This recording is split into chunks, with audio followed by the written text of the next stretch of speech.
কিপ্তি জাতির লোকেরা প্রত্যেকেই চিৎকার শুরু করলো, একজন আরেকজনের কাছে সহযোগিতা চায়, কে কাকে সহযোগিতা করবে। সবার শরীরের মধ্যেই তো এই উকুন কামড়াচ্ছে, সবার মাথার মধ্যে এই উকুন, সবার জামা কাপড়ের ভিতরে সেই উকুন, সবার বিছানার মধ্যে সেই উকুন। অতএব উকুনের জ্বালায় তারা অস্থির হয়ে গেল। আবার দৌড়ায়া আল্লাহর পয়গম্বর মূসা আলাইহিস সালামের কাছে গেলেন। আল্লাহর পয়গম্বর মূসা, আর বাঁচতে পারতেছি না, উকুনের কামড়ে আমরা অস্থির হয়ে গেলাম, আমাদের প্রতি দয়া করুন, মেহেরবানি করুন, আল্লাহর কাছে দোয়া করুন, আল্লাহ রাব্বুল আলামিন যেন আমাদের এই উকুনের শাস্তি থেকে হেফাজত করে। উকুন যদি চলে যায়, উকুনের গজব থেকে যদি আমরা নাজাত পাই, তাহলে আমরা ওয়াদা দিলাম আর আমরা অঙ্গীকার ভঙ্গ করব না, আমরা আল্লাহর উপরে ঈমান আনব, আপনার আনুগত্য মেনে নেব, বনি ইসরাইলকে আপনার সাথে নিয়ে যেতে দেব, আপনার সবগুলি কথা আমরা মানব। আল্লাহর কাছে দোয়া করে হযরতে মূসা আলাইহিস সালাম আল্লাহর কাছে আবার দোয়া করলেন। আল্লাহ তাআলা এই জাতি আবারও ওয়াদা করেছে, তওবা করেছে, তোমার উপরে ঈমান আনবে, অতএব দয়া করে মেহেরবানি করে তাদের মাফ করে দাও। হযরতে মূসা আলাইহিস সালামের দোয়া আল্লাহর দরবারে কবুল হয়ে গেল। সেই উকুনগুলি সরে গেল, শরীরের মধ্যে আর উকুন নাই, কোথাও উকুন নাই। এবার স্বস্তি পেল, তারা আনন্দিত হলো, খুশি হয়ে গেল। একজন আরেকজনকে বলতে শুরু করলো, আসলে এতদিন পর্যন্ত জানতাম মূসা বড় জাদুঘর, এখন দেখি যা জানতাম তার চেয়েও আরো বড় জাদুঘর। জুড়ে বলেন নাউযুবিল্লাহ। প্রথমে আল্লাহর শুকর আদায় করি, যিনি আমাদেরকে ধারাবাহিক তাফসীরুল কোরআন মাহফিলে আসার তৌফিক দান করেছেন। সকলে একবার বলি আলহামদুলিল্লাহ। বিগত আয়াতগুলির মধ্যে আলোচনা চলতেছিল,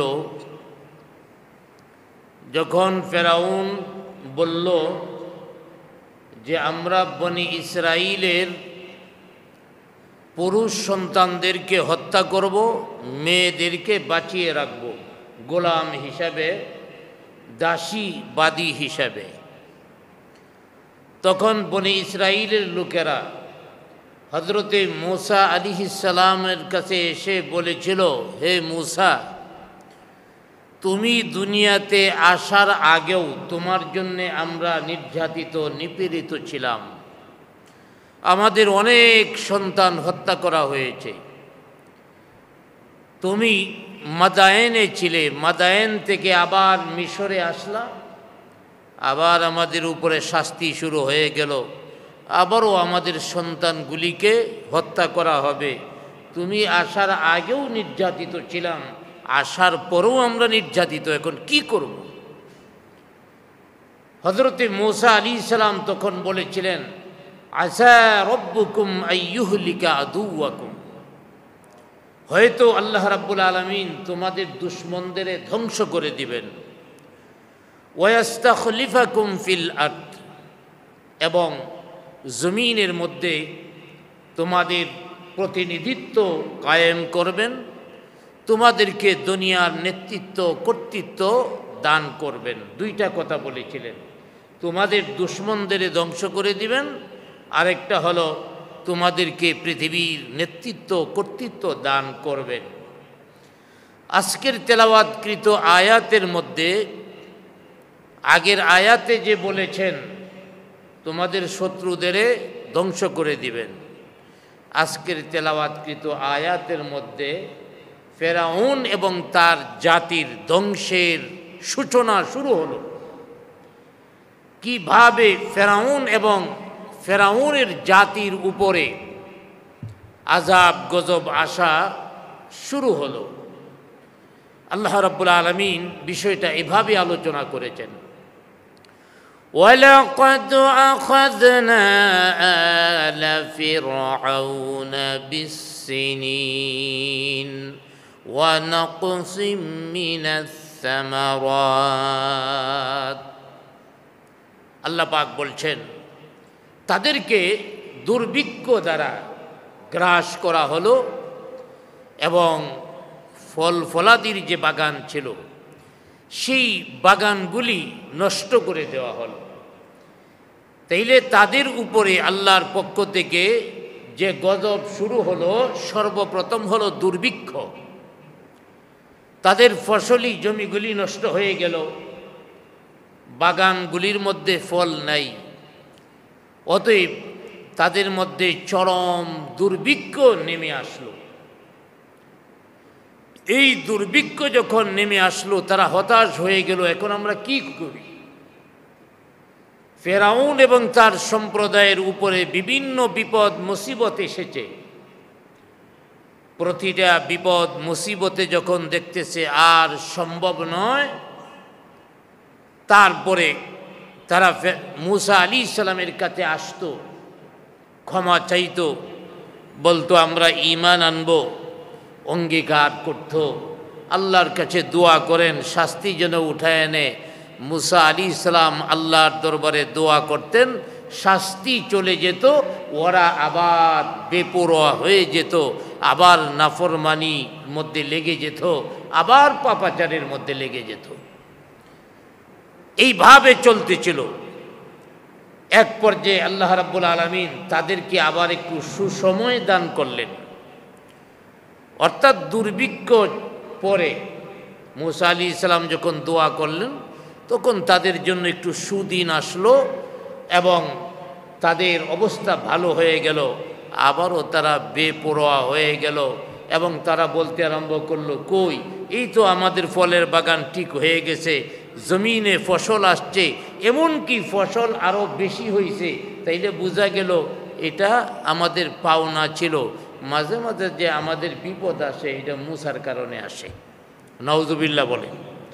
ওরা বলতো কল্যাণ যদি আসে তাইলে আমাদের জন্য আসছে, ফেরাউন এবং তার সম্প্রদায়ের লোকেরা বলতো। আর যখনই আযাবে পাকড়াও হতো তখন বলতো এগুলি মুসা আলাইহিস সালাম এবং তার সাথীদের জন্যে আমাদের অকল্যাণ হচ্ছে। আল্লাহ পাক বিষয়টা এরপরের আয়াতের মধ্যে বলে দিয়েছেন, فَإِذَا جَاءَتْهُمُ الْحَسَنَةُ قَالُوا لَنَا هَٰذِهِ وَإِن تُصِبْهُمْ سَيِّئَةٌ يَطَّيَّرُوا بِمُوسَى وَمَن مَّعَهُ।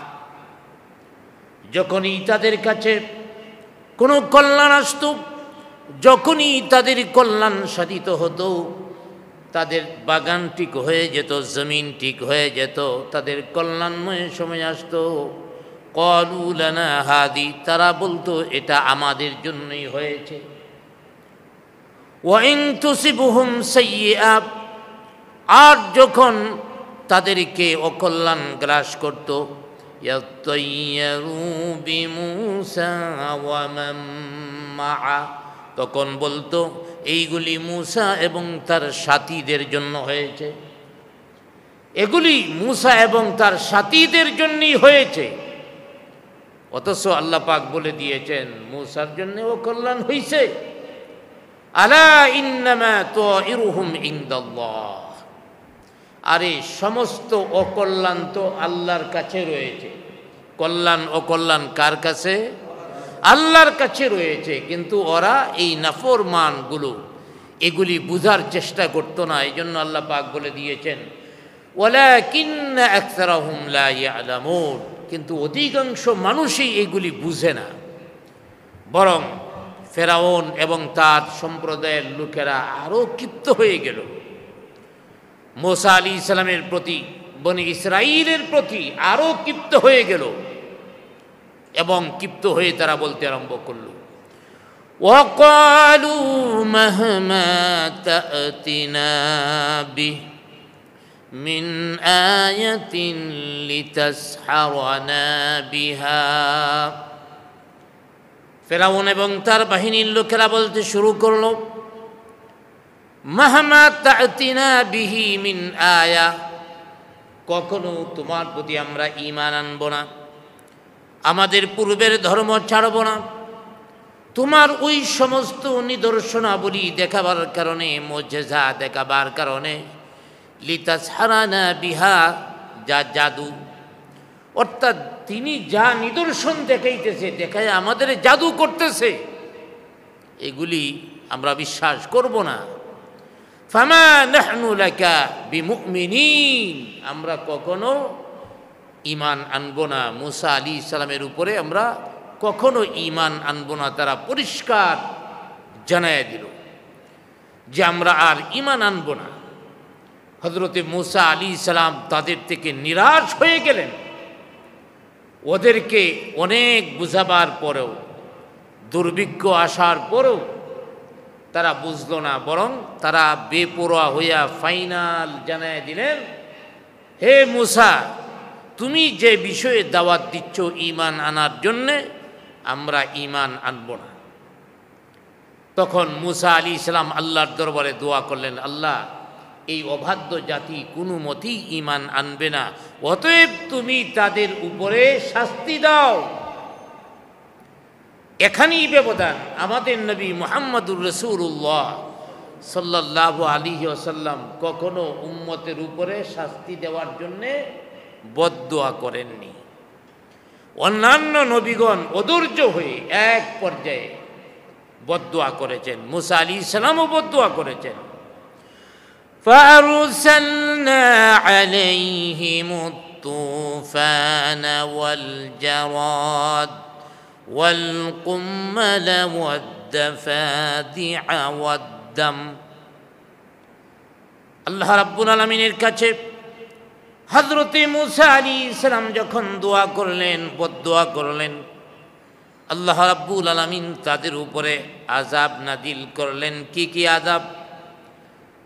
তুফান, এক নাম্বার হলো তুফান, ওয়াল জারাদ, আর দ্বিতীয় নাম্বার হলো পঙ্গপাল, ওয়াল কুম্মাল, তৃতীয় নাম্বার হলো উকুন, ওয়াদ্দাফাদিআ, চতুর্থ নাম্বার হলো ব্যাং, ওয়াদ্দামাত, পঞ্চম নাম্বার হলো রক্ত।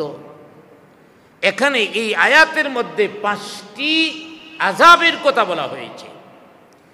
আর আজকের আলোচনার শুরুতে যে আয়াত তেলাওয়াত করেছি, এই আয়াতের মধ্যে আল্লাহ রাব্বুল আলামিন দুর্ভিক্ষের কথা আলোচনা করেছেন। তাহলে এখানে 5, আগে 1, 6টা শাস্তি। তো এখনকার তেলাওয়াতকৃত আয়াতের মধ্যে যে 5টি, এর মধ্যে 1 নাম্বার হলো তুফান। তাদেরকে তুফান দিলেন। তুফান আমরা যেটাকে বাংলায় বলি বন্যা, এবং আমাদের মধ্যে ঝড় তুফান এটাও আমরা বলে থাকি।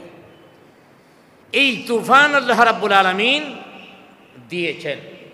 এমন তুফান, উপর থেকে বৃষ্টি পড়তেছিল, এবং বৃষ্টি সাধারণ বৃষ্টি নয়, অনেক ঘন বৃষ্টি পড়তেছিল, প্রচণ্ড বাতাস, ঝড়, এবং পানিতে তাদের জমিগুলি তলায়া দিল, বাগান তলায়া দিল, এমনকি তাদের ঘরগুলি পানিতে তলায়া গেল। ঘরের মধ্যে দাঁড়ায়া কোনো মতে মুখটা বাসায় আছে, এত পানি তাদের ঘরের ভিতরে ঢুকে গেল। কিন্তু আশ্চর্যের বিষয় হলো, তাদের পার্শ্বের বাড়িটা হলো বনি ইসরাইল, থাকে ওই বাড়িতে পানি নেই। বনি ইসরাইলীদের জমির মধ্যে বন্যার পানি নাই, তাদের বাগানে পানি নাই। অর্থাৎ বনি ইসরাইল এবং বনি ইসরাইলের সম্পদগুলি আল্লাহ রাব্বুল আলামিন সম্পূর্ণ এই বন্যা থেকে, ঝড় থেকে, তুফান থেকে সংরক্ষিত রাখলেন, তাদেরকে হেফাজতে রাখলেন। বনি ইসরাইলের লোকেরা দেখলো আর সম্ভব হচ্ছে না। এবং কেউ কেউ বলছেন তুফান অর্থ হলো প্লেগ বা মহামারী। আর আমরা জানি প্লেগ বা মহামারী যখন বন্যা হয় তখনই হয়। তাইলে বোঝা গেল বন্যাও হয়েছে, সাথে প্লেগ বা মহামারী উভয়টা হয়েছে। অতএব ওরা কোনো মতেই আর টিকতে পারতেছে না। এবার ওরা মুসা আলাইহিস সালামের কাছে হাজির হয়ে গেল। হে আল্লাহর পয়গম্বর হযরতে মুসা, পানির জন্য আমরা আর থাকতে পারতেছি না, আমাদের ঘর ডুবে গেছে, আমাদের ফসলি জমিগুলি ডুবে গেছে, বাগান ডুবে গেছে, সব কিছু পানি তলায় নিছে, এখন আর আমরা বাঁচতে পারতেছি না। অতএব আপনি আল্লাহর কাছে দোয়া করেন আমাদেরকে যেন এই বন্যা থেকে হেফাজত করেন। আমরা যদি এই বন্যা থেকে, ঝড় থেকে, তুফান থেকে মুক্তি পাই, তাহলে আল্লাহর কাছে আমরা ঈমান আনব, আল্লাহর উপরে ঈমান এনে আপনার অনুসারী হয়ে যাব। মুসা আলাইহিস সালামের কাছে এই অঙ্গীকার করার পরে মুসা আলাইহিস সালাম আল্লাহর দরবারে দোয়া করলেন, আল্লাহ তোমার বান্দারা তওবা করছে, ওরা নাকি ঈমান আনবে, অতএব এদের থেকে এই শাস্তি সরাইয়া দাও। তাফসীরের মধ্যে আসছে শাস্তি শুরু হয়েছে শনিবারে, শাস্তি শেষ হয়েছে এর পরের শনিবারে। একটা সপ্তাহ পর্যন্ত তারা বন্যার পানিতে ডুবন্ত ছিল। এক সপ্তাহ পর্যন্ত তারা বন্যায় প্লাবিত ছিল। ঘরে পানি, কৃষি জমির মধ্যে পানি, তারপরে বাগানের মধ্যে পানি, সব জায়গার মধ্যে পানি আর পানি, তারপরে জ্বর তো আছেই। মুসা আলাইহিস সালাম দোয়া করলেন। এক শনিবারে শুরু হয়েছে, পরের শনিবারে শেষ হয়েছে। তো শেষ হওয়ার পরে বন্যার পানি চলে গেল, মুসা আলাইহিস সালামের দোয়া কবুল হলো। ওরা দেখলো পানি চলে যাওয়ার পরে তাদের জমির মধ্যে এখন ফসল 3 গুণ 4 গুণ হয়েছে। দেখবেন যে বছর বন্যা হয় এই বছর ফসল একটু বেশি হয়। অতএব ওদের জমির মধ্যেও ফসল ব্যাপক হয়েছে, বাগানের মধ্যে ফল অনেক হয়েছে, অন্যান্য সময়ের চেয়ে বেশি। এবার ওরা নিজেরা আলোচনা করে আর বলে, কিরে বন্যা তো আমাদের জন্য খারাপ কিছু না, বন্যা হয়ে গেছে, এখন ফসল বাইরে গেছে, তাহলে আমাদের ক্ষতিটা কি? একটা সপ্তাহ না কষ্ট করছি, এখন তো ফসল বেড়ে গেছে, অতএব মুসা নবীরে মানার দরকারটা কি আমাদের? ওরা আবার অবাধ্য হয়ে গেল, নাফরমানি শুরু করলো। তাফসীরের মধ্যে আসছে ওরা নাফরমানি করার সময় পাইছে 1 মাস। 1 সপ্তাহ তো তারা আযাবে গ্রেপ্তার ছিল, তারপরে 1 মাস তারা সময় পেল। জমির মধ্যে ব্যাপক ফসল, বাগানের মধ্যে ফল ফুলে ভর্তি হয়ে গেল, সুশোভিত হয়ে গেল। আবার তারা অবাধ্য হয়ে গেল, পাপাচারে লিপ্ত হয়ে গেল, নাফরমানির মধ্যে লিপ্ত হয়ে গেল। হযরতে মুসা আলাইহিস সালাম আবারও আল্লাহর কাছে দোয়া করলেন, আল্লাহ তাআলা এই লোকগুলি আবার ওয়াদা ভঙ্গ করলো, আবার তোমার পক্ষ থেকে শাস্তি দাও। আবার দ্বিতীয় নম্বর শাস্তি এই আয়াতের মধ্যে আসছে, ওয়াল জারাদ। দ্বিতীয় নম্বর শাস্তি আল্লাহ পাক দিলেন পঙ্গপাল। পঙ্গপাল এগুলি কি? আমাদের দেশের মধ্যে আসলে এগুলি নাই। হ্যাঁ, মাঝে মাঝে একটা নমুনা হয় আমাদের দেশে, গ্রাম অঞ্চলে যেখানে ধান খুব বেশি, ধান মাঝে মাঝে ধানের মধ্যে কীড়া ধরে, দৌড়িয়া দেখা যায় ধানের যে সরাটা আছে এই সরা থেকে কেইটা ফালাইয়া দেয়। এইটাই আমাদের দেশের জন্যে পঙ্গপাল। জারাদ, এই জারাদ মূলত আফ্রিকা মহাদেশের মধ্যে আছে। পঙ্গপাল যখন একদিকে ছুটে, এমনভাবে ছুটে, খাইতে বিনাশ করে ছুটে। এটা বড় কোনো প্রাণী না যে গুলি করে মেরে ফেলাই দিব। এগুলি যেদিকে ছুটে লক্ষ লক্ষ কোটি কোটি একসাথে চলতে থাকে। মনে করেন পিঁপড়া, এই পিঁপড়া যদি কোটি কোটি একদিকে চলতে থাকে কি করবেন আপনি? যদি রোড দিয়ে চলে ওখানে না পানি দিবেন, আগুন দিবেন, সারা দেশে যদি থাকে। অতএব এই পঙ্গপাল তাদের জমিগুলির মধ্যে গ্রাস করল। তাফসীরের মধ্যে আসছে এই পঙ্গপালগুলি যা দিক থেকে আসছে এই দিকের ফসলগুলি খেয়ে সাপ বানিয়ে আসছে। জমিনগুলি শেষ, বাগানগুলি শেষ। এইভাবে সামনের দিকে আসতেছে আর তাদের ফল খাইতেছে, জমিন খাইতেছে। এমনকি খাইতে খাইতে এক সময় ওই কিপ্তিদের ঘর বাড়ির দরওয়াজা জানালা পর্যন্ত খাইতে লাগলো। দরওয়াজা জানালাও খাইয়া ফেলাইতেছে। এবং প্রত্যেকটা পঙ্গপালের পিঠের মধ্যে লেখা ছিল জুনুদুল্লাহ, মানে আল্লাহর সৈন্য। আল্লাহর সৈন্যের বিরুদ্ধে যুদ্ধ করার ক্ষমতা কারো আছে? জুনুদুল্লাহ, আল্লাহর সৈন্য এই পঙ্গপাল। অতএব তাদের দরওয়াজাও খাইয়া ফেলাইতেছে, জানালাও খাইয়া ফেলাইতেছে। তারা দেখলো এখন তো বিপদ আরো বেশি। আগে তো ছিল শুধু বন্যা, এখন সমস্ত জমিনের ফসল খেয়ে ফেলছে, বাগানের ফল খেয়ে ফেলছে, আমগোর ঘরের দরওয়াজা জানালা খায়া ফেলাইতেছে। কতক্ষণ পরে আমগরে খাওয়া শুরু করে কিনা। এবার হতাশ হয়ে গেল, দল বেঁধে আবারও আল্লাহর পয়গম্বর হযরতে মূসা আলাইহিস সালামের কাছে গেলেন। হে আল্লাহর পয়গম্বর মূসা, আমাদের ফসলগুলি খেয়ে ফেলছে, জমিনে ফসল নাই, বাগানে ফল ফ্রুট নাই, আমাদের ঘরের দরওয়াজা জানালা পর্যন্ত খেয়ে ফেলতেছে। অতএব আল্লাহর কাছে দোয়া করেন, আল্লাহ পাক যদি আমাদেরকে এই গজব থেকে হেফাজত করেন, মুক্ত করেন, তাহলে আমরা আল্লাহর উপরে ঈমান আনবো, ওয়াদা করলাম। আবারও তারা মূসা আলাইহিস সালামের সাথে অঙ্গীকার করলো, ওয়াদা করলো।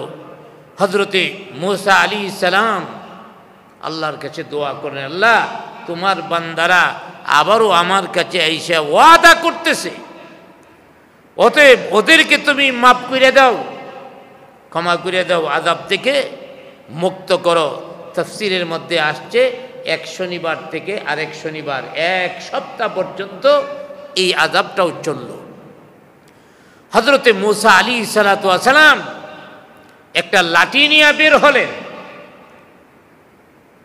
গ্রাম থেকে একটু দূরে যাইয়া পূর্ব এবং পশ্চিমে হাতের লাঠিটা লাড়া দিলেন, আর সাথে সাথে পঙ্গপাল যেদিক থেকে এসেছে এই দিকে যাওয়া শুরু করলো। সব পঙ্গপাল চলে গেল। পঙ্গপাল চলে যাওয়ার পর ওই কিপ্তি জাতিরা যায় দেখে বাগানের মধ্যে এখনো কিছু কিছু ফল রয়ে গেছে, জমিনের মধ্যে অল্প কিছু খাবার, অল্প কিছু ফসলাদি রয়ে গেছে। ওরা চিন্তা করলো যে ফসল রয়ে গেছে এই ফসলটা দিয়া কিছুদিন চলতে পারবো, অতএব মূসা নবীর উপরে ঈমান আনার প্রয়োজন নেই, শাস্তি তো চলেই গেছে, অতএব এখন আর ঈমান আনার দরকার নাই। ওরা আবার বেপরোয়া হয়ে গেল, নাফরমানিতে লেগে গেল, পাপাচারে লিপ্ত হয়ে গেল এবং ঈমান আনার যে অঙ্গীকার করেছিল তা ভঙ্গ করল। হযরতে মূসা আলাইহিস সালাম আবারও আল্লাহর কাছে দোয়া করলেন, আল্লাহ এই জাতি আবারও আমার সাথে বিশ্বাসঘাতকতা করেছে, ওয়াদা ভঙ্গ করেছে, আবারও তুমি তাদেরকে আযাব দ্বারা পাকড়াও করো। এবার এই আয়াতে বর্ণিত তৃতীয় নম্বর আযাব এসেছে আল কুম্মাল। কুম্মাল অর্থ হলো উকুন। এই উকুনের শাস্তি আল্লাহ পাক দিয়েছেন। মুফাসসিরগণ বলেছেন কুম্মাল কাকে বলা হয়? কুম্মাল হলো খুব ছোট ছোট প্রাণী, যার কোনো পাখা ছিল না, একেবারে ছোট, পাখা নাই, পায়ে চলে, দৌড়ায়, একেবারে ছোট। এগুলি জামার ভিতরে ঢুকে যেত, মাথার চুলের ভিতরে ঢুকে যেত, পশমের গোড়ায় গোড়ায় এগুলি এসে ঢুকা শুরু হলো। এখন এই কুম্মাল বা উকুন তাদেরকে আইসা ধরলো। এই উকুন রেখে পারমাণবিক বোমা মেরে শেষ করা সম্ভব? বোমা মারলে তো নিজেও শেষ, উকুন শেষ করে লাভ হবে কি? এইভাবে শরীরের মধ্যে হাজার হাজার কত ফেলবে, জামার ভিতরে ঢুকে কামড় দেয়। মুফাসসিরগণ বলেছেন যদিও প্রাণীটা ছোট, তাদের কামড়গুলি এত বিষাক্ত ছিল, কামড়ের কারণে শরীরে বসন্ত যেমন দাগ হয়, বসন্তের দাগের মতো দাগ হয়ে যেত। এবং ব্যথা এত তীব্র ছিল, ব্যথার কারণে তাদের মাথার চুল পড়ে যেত, দাড়ির চুল পড়ে যেত। এত তীব্র ব্যথা ছিল এই কুম্মাল বা উকুনের কামড়। তাদের বিছানায় সেই উকুন, জামার ভিতরে উকুন, মাথায় উকুন, সারা শরীর চুলকায়, কামড়ের ব্যথায় অস্থির, আর ঠিক থাকতে পারতেছে না, চিল্লা চিল্লি শুরু করে দিল। কিপ্তি জাতির লোকেরা প্রত্যেকেই চিৎকার শুরু করলো, একজন আরেকজনের কাছে সহযোগিতা চায়, কে কাকে সহযোগিতা করবে। সবার শরীরের মধ্যেই তো এই উকুন কামড়াচ্ছে, সবার মাথার মধ্যে এই উকুন, সবার জামা কাপড়ের ভিতরে সেই উকুন, সবার বিছানার মধ্যে সেই উকুন। অতএব উকুনের জ্বালায় তারা অস্থির হয়ে গেল। আবার দৌড়ায়া আল্লাহর পয়গম্বর মূসা আলাইহিস সালামের কাছে গেলেন। আল্লাহর পয়গম্বর মূসা, আর বাঁচতে পারতেছি না, উকুনের কামড়ে আমরা অস্থির হয়ে গেলাম, আমাদের প্রতি দয়া করুন, মেহেরবানি করুন, আল্লাহর কাছে দোয়া করুন, আল্লাহ রাব্বুল আলামিন যেন আমাদের এই উকুনের শাস্তি থেকে হেফাজত করে। উকুন যদি চলে যায়, উকুনের গজব থেকে যদি আমরা নাজাত পাই, তাহলে আমরা ওয়াদা দিলাম আর আমরা অঙ্গীকার ভঙ্গ করব না, আমরা আল্লাহর উপরে ঈমান আনব, আপনার আনুগত্য মেনে নেব, বনি ইসরাইলকে আপনার সাথে নিয়ে যেতে দেব, আপনার সবগুলি কথা আমরা মানব। আল্লাহর কাছে দোয়া করেন। হযরতে মূসা আলাইহিস সালাম আল্লাহর কাছে আবার দোয়া করলেন। আল্লাহ তাআলা এই জাতি আবারও ওয়াদা করেছে, তওবা করেছে, তোমার উপরে ঈমান আনবে, অতএব দয়া করে মেহেরবানি করে তাদের মাফ করে দাও। হযরতে মূসা আলাইহিস সালামের দোয়া আল্লাহর দরবারে কবুল হয়ে গেল। সেই উকুনগুলি সরে গেল, শরীরের মধ্যে আর উকুন নাই, কোথাও উকুন নাই। এবার স্বস্তি পেল, তারা আনন্দিত হলো, খুশি হয়ে গেল। একজন আরেকজনকে বলতে শুরু করলো, আসলে এতদিন পর্যন্ত জানতাম মূসা বড় জাদুঘর, এখন দেখি যা জানতাম তার চেয়েও আরো বড় জাদুঘর। জুড়ে বলেন নাউযুবিল্লাহ। যতটুকু বড় জাদুঘর জানতাম তার চেয়েও বড়। এই উকুনের শাস্তিও 1 সপ্তাহ গেছে, এক শনিবার থেকে আরেক শনিবার পর্যন্ত।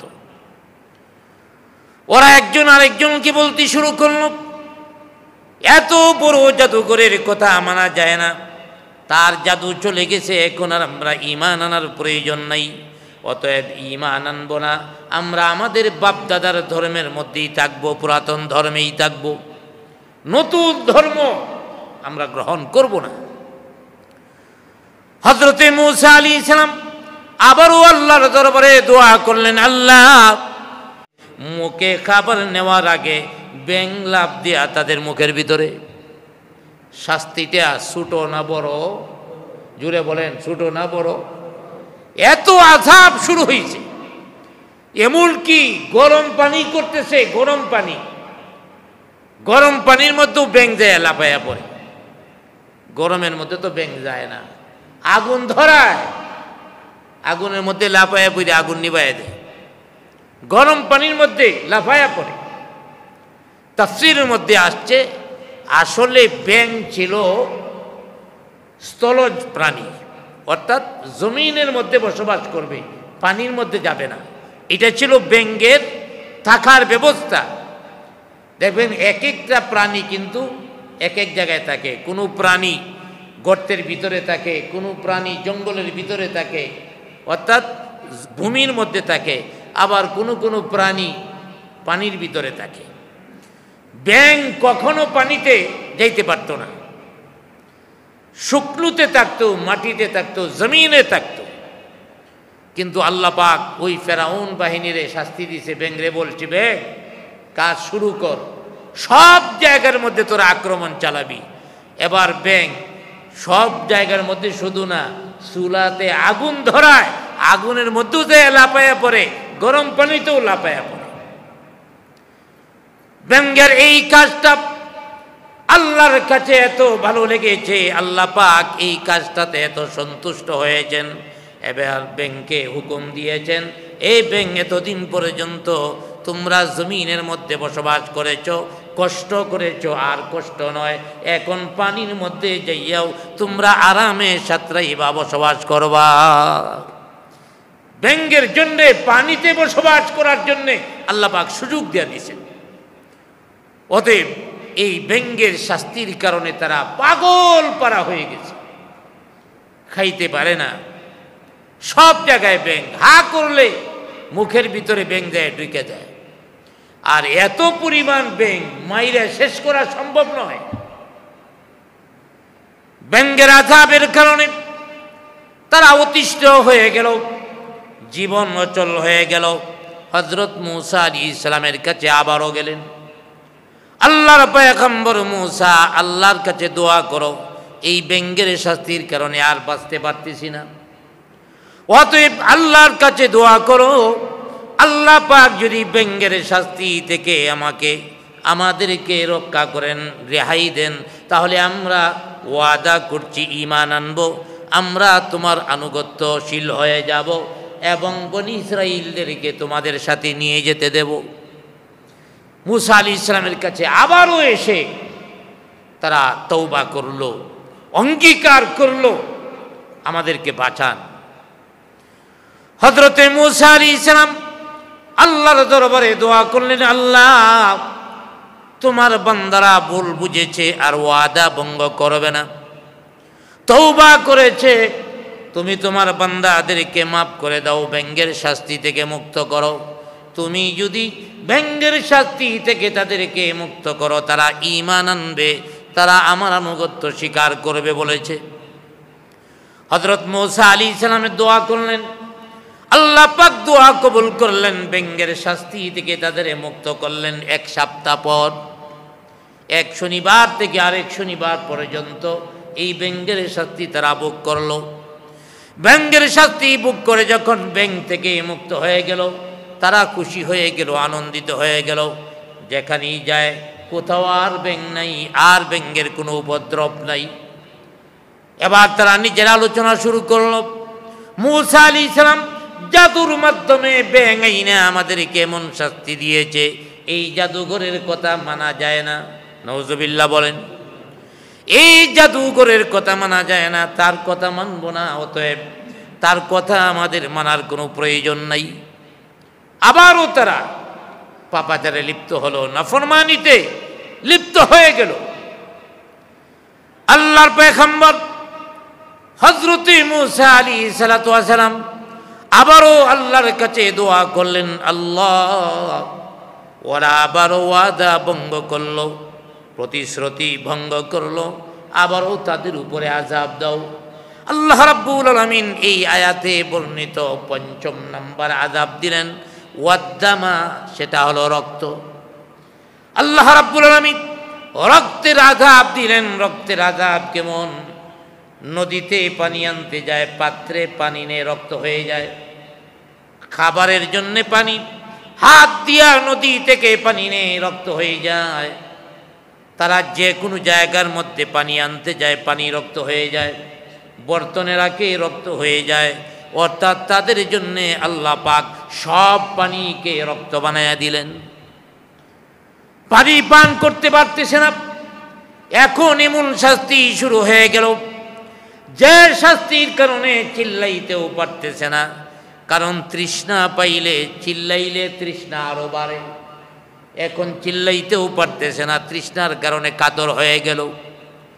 আর রক্ত যখন তাদের হাতের মধ্যে পানি রক্ত হয়ে যায়, দিকা সেই রক্ত পান করা যায় না। তাদের জন্য এক মহা কষ্টের কারণ হয়ে গেল। আবার ভাইরা, এই প্রত্যেকটা আযাব যা আমি উল্লেখ করেছি, প্রত্যেকটা আযাব থেকে বনী ইসরাইল ছিল মুক্ত। আবার ভাইরা, ব্যাঙের আযাব বনী ইসরাইলদেরকে পায় নাই। তারপরে উকুনের আযাব বনী ইসরাইলীদের পায় নাই। এখন নতুন হয়েছে রক্ত। বনী ইসরাইলরা সেই আযাবের বাইরে। বনী ইসরাইল পানি আনছে, পানি খাচ্ছে, পানি পান করছে, তাদের বর্তনের মধ্যে পানি আছে। অতএব কিপ্তি মহিলারা বনি ইসরাইল মহিলাদের কাছে যায় বলে, অনুরোধ করি আপনাদের বর্তন থেকে আমাদের একটু পানি দেন, কারণ সব রক্ত হয়ে গেছে, কোথাও পানি পাই না, একমাত্র আপনাদের কাছে পানি আছে, আপনারা দয়া করে একটু পানি দেন। এবার বনি ইসরাইল মহিলাদের দয়া হবে, পানি দিবে।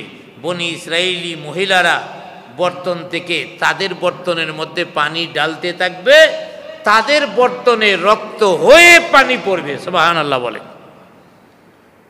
বনি ইসরাইলের বর্তনে পানি, আর যখনই কিপ্তিদের বর্তনে ঢাইলা দেয় রক্ত হয়ে পড়ে, কোনো ক্রমেই তারা পানি পাচ্ছে না। এবার কিপ্তিরা বনি ইসরাইলীদের কাছে গেল আর বলল, হ্যাঁ বনি ইসরাইলের ভাই বোনেরা, আপনারা একটা কাজ করেন, যদিও এটা লজ্জাজনক, বর্তন দিয়া পানি নিলে রক্ত হয়ে যায়, যে ভাবি আমরা পানি নেই না কেন রক্ত হয়ে যায়, একটা কাজ করেন, আপনারা পানি মুখের মধ্যে নিয়া আপনাদের মুখ থেকে আমাদের মুখের মধ্যে একটু কুলি করে দেন। সুবহানাল্লাহ বলেন। এর চেয়ে বড় বেইজ্জতি আর কি আছে? খোদা দ্রোহী যারা আছে, ধর্মের বিরোধিতা যারা করে, তাদেরকে আল্লাহ পাক সময় সময় এভাবে বেইজ্জতি করে, পিটার কারণে জামা পর্যন্ত শরীরে থাকে না। যারা অহংকার করে মনে করে আমরা অনেক বড় নেতা, আমরা অনেক কিছু হয়ে পড়েছি, অতএব আলেম ওলামা যারা ধর্ম নিয়ে থাকে ওরা আর কি আমাদের কাছে, এইগুলিরে আল্লাহ পাক সময়ে সময়ে বেইজ্জতি করে।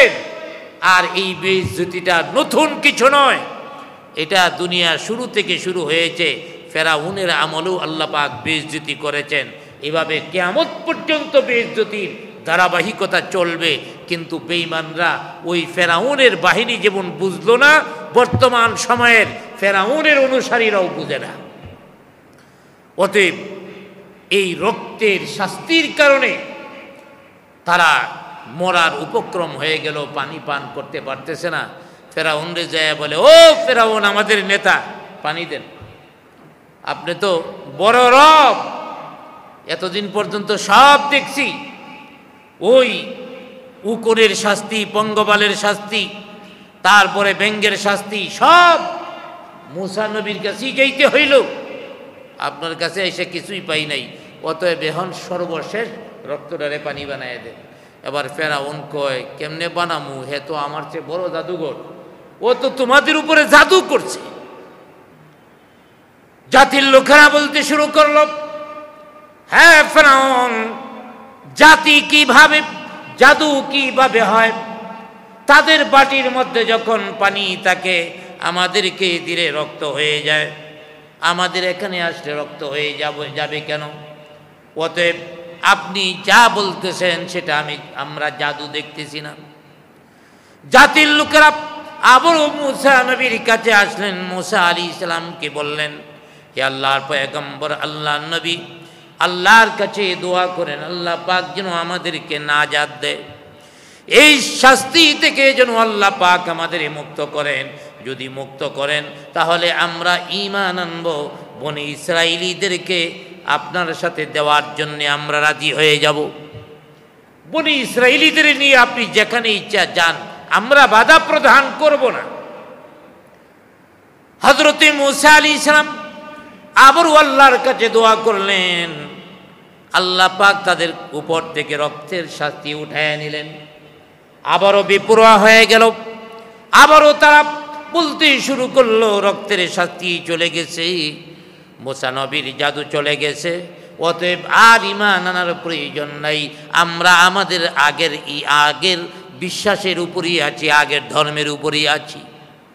আবারও তারা পাপাচারে লিপ্ত হলো, অর্থাৎ ওদের অবস্থাটা হলো এমন, তাদের মগজটাই পাপাচারে নিমজ্জিত হয়ে গেছে।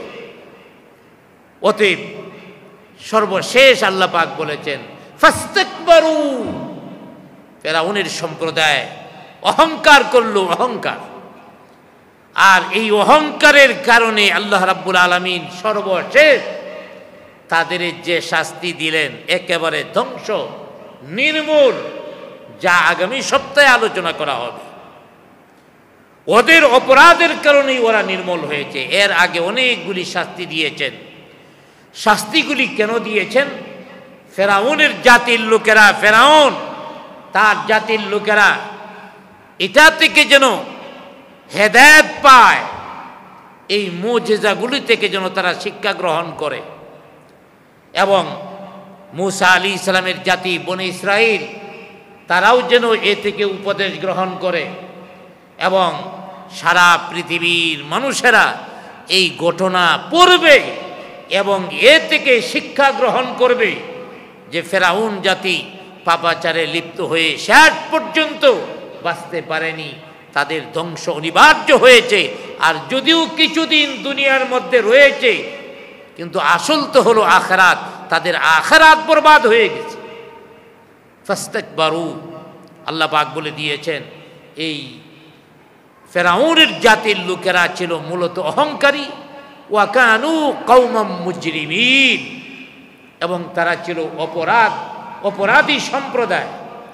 অর্থাৎ তাদের অপরাধ তাদের মেজাজের সাথে মগজের সাথে মিশ্রিত হয়ে গিয়েছিল, যার কারণে তারা অপরাধ না করে থাকতেই পারত না। এতগুলি আযাব তাদের উপরে আসলো, আর সবগুলি ছিল মূসা আলাইহিস সালামের মুজিজা।